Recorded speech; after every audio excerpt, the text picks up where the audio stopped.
Hello, and welcome to another brand new edition of Culture Reads 2020. We have been doing a series of interviews live from City Hall about our Culture Reads 2020 initiative. Today, we are joined with another illustrious guest who's going to talk with us about the book study that is taking place. I have with me Kara Van Zant. Hello, Kara. How are you today? Good morning. I'm well. How are you? Wonderful. So good for you to be with us today. You may have noticed, viewers who are taking a look at this at home, we are interacting with one another virtually, as we are all becoming accustomed to here in this day and age. Kara, I appreciate you taking the time to interact with me today. We have been talking about our Culture Reads 2020 initiative, and as you know, this is an effort where we are selecting books to read and gather around in terms of our colleagues and friends and family members in the form of discussion. And so let me just ask you, did you select a book for the Culture Reads 2020 initiative? And if so, which book did you choose? I did. So my organization, United Way of Clark, Champaign, and Madison Counties, decided to do a book read together, and we were reading *Me and White Supremacy*, and that is by Layla. I believe it's Saad, and I apologize if I mispronounced her last name, but it's *Me and White Supremacy*. Me and White Supremacy is the name of the book. And if I may ask, I do have some questions just about some of your observations about the book so far. But before we go any further, why did you choose to be a part of this project? What about Culture Reads 2020 appealed to you?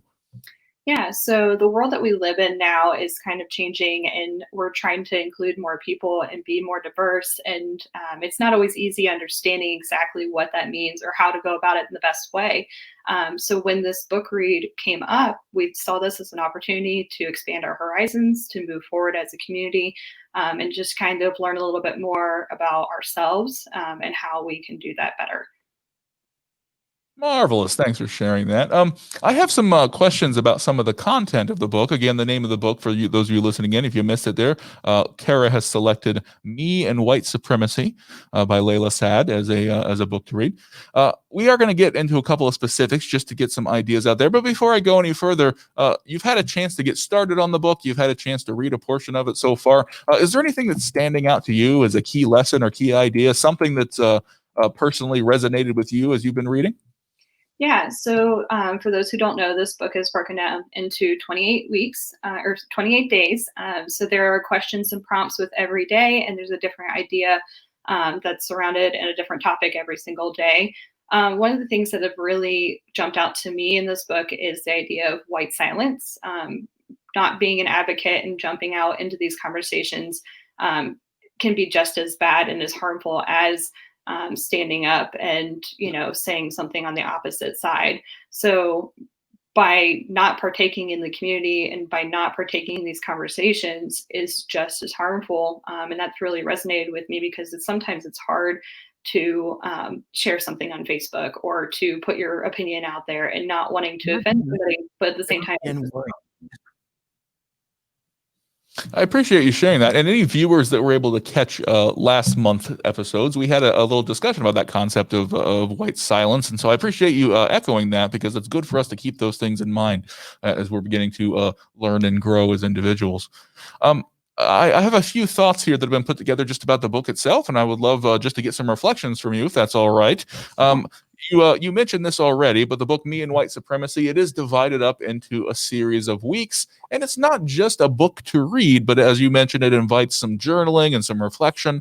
And so I've got some things written here in my paper pertaining to that. I think a lot of us who are in the majority culture, those of us who are white folks, we sometimes tend to think, "Oh, I'm not a racist."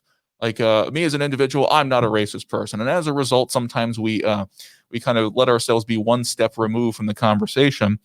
When we really start to ask ourselves some hard questions and reflect, though, we sometimes discover that racial stereotypes might be a part of the way that we think. It might be ingrained in our thinking or our practices, even implicitly in ways that we're not aware of. So my question for you is, in week 2 of the book, by the way, when I say week 2, those of you who are listening in, as Kara just mentioned, the book is divided into 28 weeks for study. But in the week 2 section of the book, the author is asking you, the reader, to look at your own stereotypes about Black women, Black men, and Black children. Are there any observations you have about that section in referring to talking about stereotypes? Are there things that might have surprised you or reflections you might have journaled on? Feel free to share about that. Yeah, so unfortunately, there are some stereotypes in there that she discusses that are not shocking to me, just because I know that those have been things that have discussed in our community and in our world. Um, One thing that really did jump out to me is the tokenism that she discusses a little bit in this section. She discussed more in week 3 about that. And using and saviorism as well with Black children in specific. Um, she focuses on using these people as props and not actually including them into the equation, but actually just having them there, showing, oh, we're diverse, but there's no actual inclusion, and utilizing these children as saying they're a part of our community, they are poor, they are, putting these stereotypes around them, especially by posting pictures through your organization that they're in need, and then just kind of connecting that thought process to, or that stereotype to that person, which is really unfortunate. We do see that sometimes in our community as well as our world around us. And that's something that we really want to be vigilant of, especially with children, and especially in this time with COVID-19, there are a lot of people in need. So not putting out there that this is the stereotype of the people in need, that everybody who is Black is poor or undereducated or in poverty, just focusing on the fact that, we need to help everyone, and not just focus on the race of that section. What a helpful insight. Thanks for sharing that, Kara. I find for me personally that sort of conversation is helpful because a lot of times we intend to be helpful. We want to be helpful. We want to be doing good in our community. But as you were indicating, we do want to check our assumptions. We also want to make sure that we're not perpetuating any stereotypes or by sending out any public messages that might be unhelpful in our attempt to help. So I appreciate you sharing that. Absolutely. I've got another thought here on my page. This is directly from some of the reflections there in the book. The third week, that was in week 2, talking about stereotypes, and you've helpfully shared about that. But in the third week in the book there, the author is talking about being an ally, this idea of being an ally. She says sometimes white people set out to be an ally, and just as we were describing the intent to help here, they sometimes get off course in their attempt to be an ally. Now, a few ways that are mentioned here. They might get off course through apathy or something that's called white centering. And then the 2 ideas that you mentioned, this idea of tokenism or of saviorism. And I want to read this quote to you here, and then, of course, I'll let you reflect on those thoughts. The author quotes Maya Angelou, who once said, "Do the best you can until you know better. Then when you know better, do better." Or any of these things that were discussed in this chapter about being an ally and the possible pitfalls, do those resonate with you? And do you have any thoughts to share about your reflections on those topics? Yeah, absolutely. So, as a generation, we are trying to step up. As younger people, we're trying to step up and try to do the best that we can. But you don't always realize that sometimes you are being more harmful. And this book has really resonated with me in understanding that some of the things that I thought I was doing well in might not exactly be the right idea. One thing that has really resonated, especially in my journaling and in my notes, I've started seeing the reoccurring topic of inclusion versus diversity and inclusion. So having diversity without inclusion is not something that we need in our community. We need to have diversity as well as inclusion, making sure that those people are at the table and that we are actually listening to people of color, people who are Black, etc. Not just having them at the table to have that tokenism, to have them present as a prop. Making sure that they're included in those conversations and hearing what the issues are surrounding their daily lives and experiences. I appreciate you sharing that. The follow-up question that's listed here is, are there any things that you personally have taken on, practices that you are doing to try and take active steps in your anti-racism that you'd be willing to share? Yeah, so again, I'm just trying to figure out what I've been doing wrong and moving forward with that. I think the major thing that I have seen is being able to say, I did do that wrong. And now I understand and I can move forward and make myself better, make my community better. One thing that I really did take away from this is that inclusion piece, making sure that, we are listening to people, and not just putting words into someone's mouth. Not just stereotyping, but moving forward and understanding better and being able to sit back and listen and realize that my point of view is not always the best one, and knowing that we need to hear each other and include each other.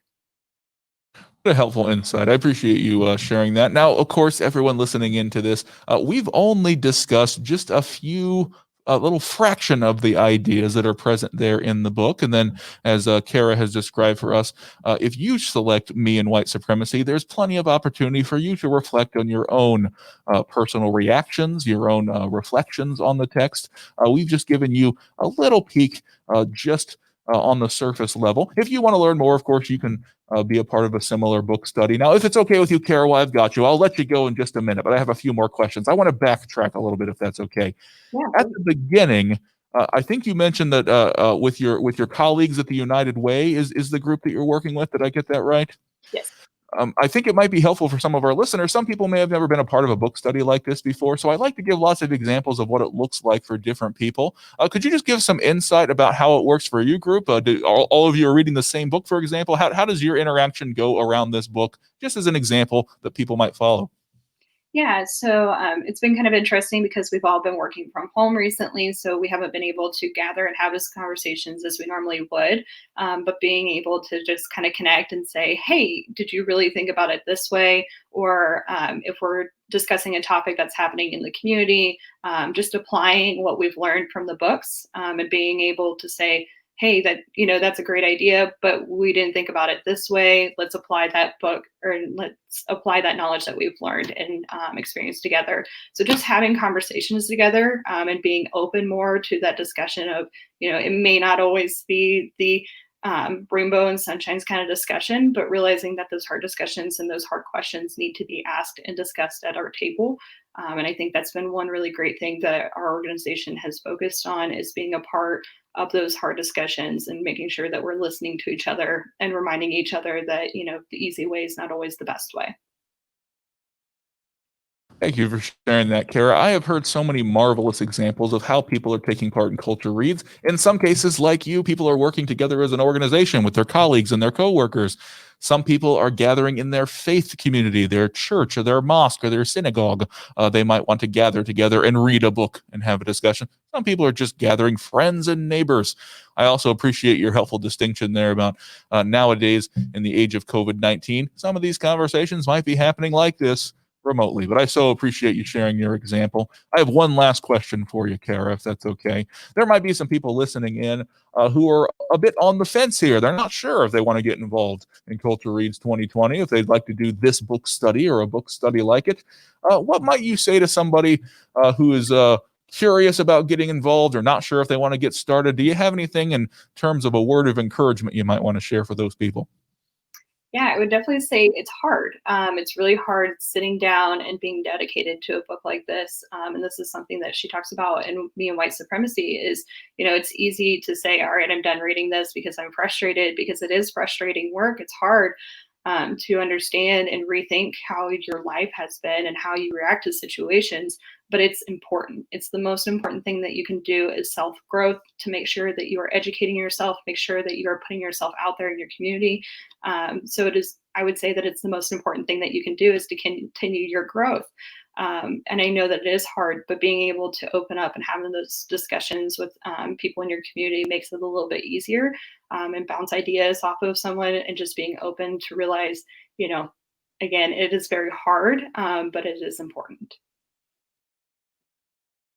What a helpful encouragement there. And I appreciate your presence with us today to talk with us about what you've experienced in your book study, and also that wonderful affirmation you gave us there. Even though the work is hard, it can lead to some very positive results.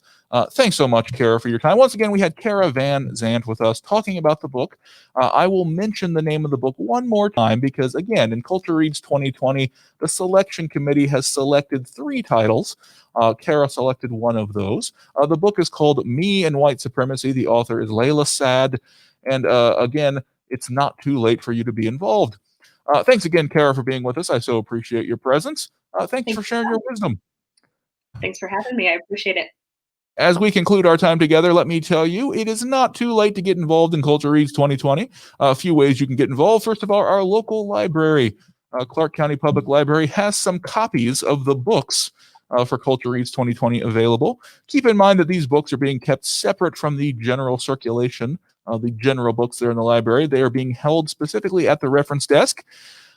Keep in mind, Clark County Public Library right now is operating at curbside only, so you will want to call the library in advance. But if you're interested in being a part of Culture Reads 2020, contact the reference desk at the main library and mention Culture Reads 2020. They can let you know what books are available. You might be able to stop in and pick one up so you can read along just like Kara is with her colleagues there at the United Way.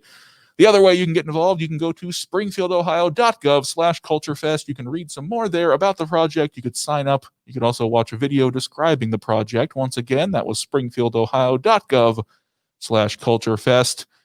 One last thing before we wrap up our session here. I would be remiss if I did not thank our generous sponsors. This work is being made available through the generous contributions of the following sponsors. I'm talking about the Springfield Foundation, First Energy Foundation, Southfield Village Apartments, the Clark County Public Library, and our fair city of Springfield, Ohio, including viewers like you. Hey, thanks again, Kara. Everybody who's watching this, I hope you stay safe out there. Wear your mask, wash your hands, and we will see you next time.